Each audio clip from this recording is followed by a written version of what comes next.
With Mercury in Virgo representing caution, and the moon being in Sagittarius, which is buoyant optimism, the phrase for the day is cautious optimism.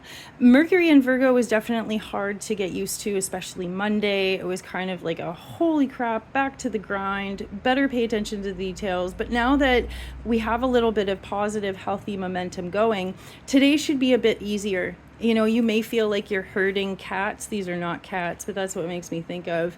But there's more of a sense of like, okay, I got this. Even if things go sideways, I have a plan B. With the moon in Sagittarius, oh, we needed this. We needed this breath of fresh air, this optimism, this elation. I'm imagining balloons floating, you know what I mean? Like angels singing, all that jazz. So cautious optimism is definitely the theme for the day. And as you kind of tread a delicate balance between looking after the details, but also just hoping for the best, make sure not to take yourself or life too seriously, right? So the energy right now is we're starting to get a bit of attention in the air, and we have a full moon lunar eclipse coming up in about a week. And so what we're aiming for is closure. We have this ever-present desire to seek and know the truth on a deep level, and yet in so many ways we run from the truth. In so many ways, you know, there's virtue signaling, there's egos blocking true awareness, because it's very hard as a human being to see yourself clearly.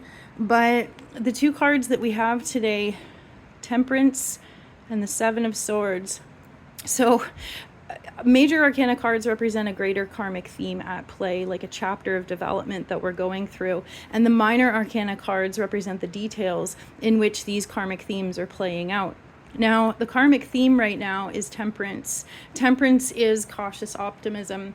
Temperance is alchemizing our experiences and really walking our highest path with a delicate balance between giving and receiving, creating our reality with intention, but also noticing, pausing and reflecting, being in tune and in flow with the universe. And so this represents divine guidance, divine intervention, and being in alignment with our spirit team.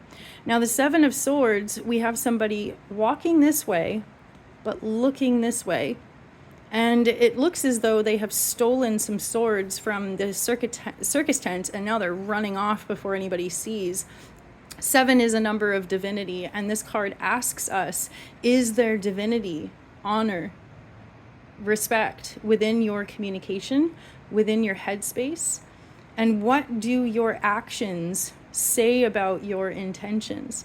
We may think that we can say the right things, but it's our actions that define how people see us and perceive us. Actions speak louder than words, and people will very rarely remember what it is that you said, but they will always remember how you made them feel. So this card asks us, as we are mindfully and with intention creating our realities, pay attention to the flow, pay attention to the stories that you tell yourself or other people tell you. Does it feel as though something's backwards?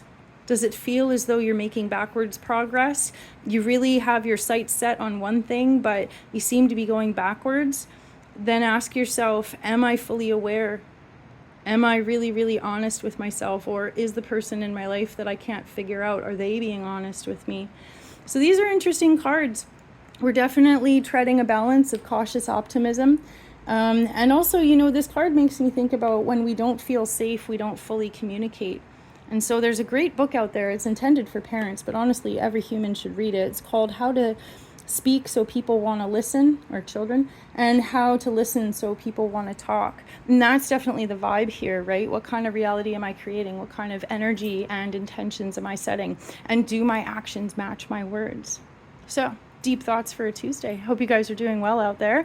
Thank you so much for being here. I'm Erin. I'm QueenBeeTarot. I've got full-length detailed videos on my YouTube channel, and I teach tarot. If you want to learn, you can visit my website at www.QueenBeeTarot.net. You can be anywhere in the world, and I can teach you to read tarot. Have a fantastic day, you guys. I will see you tomorrow.